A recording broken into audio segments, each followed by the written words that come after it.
রাসূলের প্রিয় সাহাবীকে কেন মৃত্যুদণ্ড দিয়েছিলেন হযরত ওমর রাদিয়াল্লাহু তাআলা আনহু?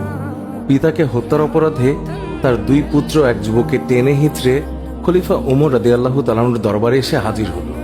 তারা বলল, এই ব্যক্তি আমাদের পিতাকে হত্যা করেছে, আমরা এর সঠিক বিচার চাই।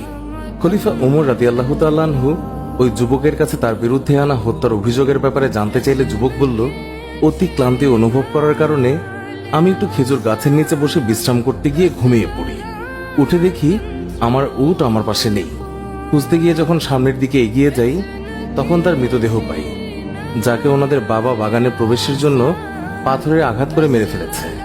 এই বিষয়ে যখন আমি তার সাথে কথা বলতে যাই তখন অনেক কথা কাটাকাটি হয়েছিল এবং বাকবিতণ্ডার এক পর্যায়ে আমি তাকে পাথর দিয়ে আঘাত করে ফেলি, যার ফলে তিনি মারা যান, যা ছিল সম্পূর্ণ অনাকাঙ্ক্ষিত একটি ঘটনা।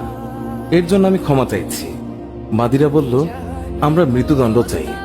হযরত ওমর রাদিয়াল্লাহু তাআলা আনহু বললেন, উটের বদলে তো তুমি একটা উট নিলেই তো হতো, কিন্তু তুমি বৃদ্ধকে হত্যা করেছ, হত্যার বদলে হত্যা। এখন তোমাকে মৃত্যুদণ্ড দেয়া হবে। তোমার কোনো শেষ ইচ্ছে থাকলে বলতে পারো। লোকটি বলল, আমার কাছে কিছু ঋণ এবং আমানত আছে। আমাকে যদি কিছুদিন সময় দিতেন তাহলে আমি বাড়ি গিয়ে সেই ঋণ এবং আমানত পরিশোধ করে আসতাম। খলিফা ওমর রাদিয়াল্লাহু তাআলা আনহু বললেন, তোমাকে তো একা ছাড়তে পারি না।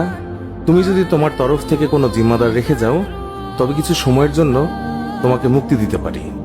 যুবক তখন দুঃখিত হয়ে বলল, এখানে সবাই আমার অপরিচিত, না কেউই আমাকে চেনে না, আমিও কাউকে চিনি না, সুতরাং আমার জামিনদার হবার মতো কেউ নেই। তখন হযরত আবু যর গিফরি সবার মধ্যে দিয়ে বললেন, হুজুর, আপনার যদি অনুমতি থাকে তবে আমি হতে চাই যুবকের জমিনদার। তার এই কথাতে সবাই অবাক হয়ে গিয়েছে, কারণ তিনি ওই যুবককে চিনতেন না, জানতেনও না, কিন্তু তারপরেও তিনি জমিনদার হতে রাজি হয়েছেন। খলিফা বললেন, আগামী জুম্মাবার পর্যন্ত যুবককে মুক্তি দেয়া হল। জুম্মার আগে যুবক যদি মদিনায় না আসে তার পরিবর্তে আবু যরকে মৃত্যুদণ্ড দেয়া হবে। জামিন পেয়ে নওজোয়ান ছুটে চলল মাইলের পর মাইল দূরে তার বাড়ির দিকে, আর আবু যর গেলেন তার বাড়ির দিকে। এদিকে দেখতে দেখতে জুম্মাবার চলে এসেছে। নওজোয়ানের তো কোনো খবরই নেই। হযরত ওমর রাদিয়াল্লাহু তাআলা আনহু রাষ্ট্রীয় পত্রবাহককে পাঠিয়ে দিলেন আবু যর গিফরি রাদিয়াল্লাহু তাআলা আনহুর কাছে। সেই পত্রে লেখা ছিল, আজ বাদ জুম্মা সেই যুবক যদি না আসে তবে আইন মোতাবেক আবু যর গিফরি রাদিয়াল্লাহু তাআলা আনহুর মৃত্যুদণ্ড কার্যকর করা হবে। আবু যর যেন জুম্মার প্রস্তুতি নিয়ে মসজিদের নবীতে সঠিক সময় উপস্থিত হয়। খবর শুনে পুরো মদিনায় থমথমে অবস্থা। একজন নিষ্পাপ সাহাবী আবু যর গিফরি আজ বিনা দোষে মৃত্যুদণ্ডে দণ্ডিত হবে। জুম্মার পর সবাই মসজিদে নবীতে হাজির, সবার চোখে পানি। জল্লাদও প্রস্তুত।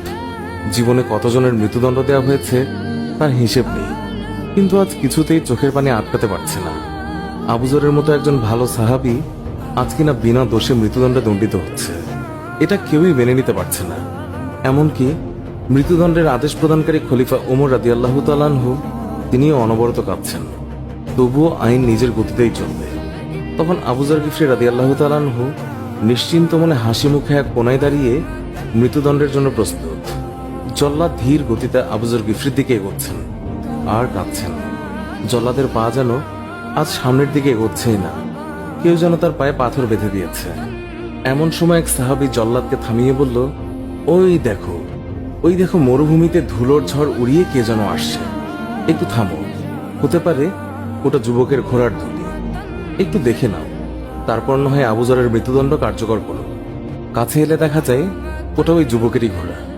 যুবক বলল, হুজুর, বেয়াদবি মাফ করবেন, পথে যদি ঘোড়া পায়ে ব্যথা না পেত তাহলে সঠিক সময়ে এসে পৌঁছাতাম।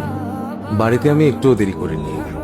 গচ্ছিত আমানত এবং ঋণ পরিশোধ করে বাবা মা এবং নববধূর কাছে সব খুলে বলে মৃত্যুর প্রস্তুতি নিয়ে তাদের কাছ থেকে চির বিদায় জানিয়ে মদিনার উদ্দেশ্যে রওনা হই। এখন আবু যর ভাইকে মুক্ত করে দিন আর আমাকে মৃত্যুদণ্ড দিয়ে পাপ মুক্ত করুন। রোজ হাসরের ময়দানে নিজেকে খুনি হিসাবে আল্লাহর সামনে পেশ করতে চায় না। চারিদিকে থমথমে অবস্থা, কি হতে চলেছে? যুবকের ফিরে আসাটা যেন হতবাক করে দিয়েছে সবাইকে। খলিফা ওমর রাদিয়াল্লাহু তাআলা আনহু যুবককে বললেন, তুমি জানো তোমাকে মৃত্যুদণ্ড দেয়া হবে, তারপরেও কেন ফিরে এলে? উত্তরে সেই যুবক বলল, আমি ফিরে এসেছি যাতে কেউই বলতে না পারে যে এক মুসলিম আরেক মুসলিমকে সাহায্য করতে এসে নিজেই বিপদে পড়েছে। এবার হজরত ওমর রাদিয়াল্লাহু তাআলা আনহু হজরত আবুজরকে জিজ্ঞাসা করলেন, আপনি কেন না চেনা সত্ত্বেও এমন একজনের জামিনদার হলেন? উত্তরে আবুজর গিফরি বললেন, পরবর্তীতে কেউ যেন বলতে না পারে এক মুসলমান বিপদে পড়েছিল, কিন্তু অন্য মুসলমান তাকে সাহায্য করতে আসেনি। এমন কথা শুনে বৃদ্ধের সন্তানদের মধ্যে একজন হঠাৎ করেই বলে উঠল, হে খলিফা, আপনি ওনাকে মুক্ত করে দিন, আমরা তার উপর করা দাবি তুলে নিলাম। হজরত উমর বললেন, কেন? উত্তরে সে বলল, কেউ যেন বলতে না পারে এক মুসলমান অনাকাঙ্ক্ষিতভাবে ভুল করে তা স্বীকার করার পরেও অন্য মুসলমান তাকে ক্ষমা করেনি। সুপ্রিয় দর্শক, এই ছিল আমাদের আজ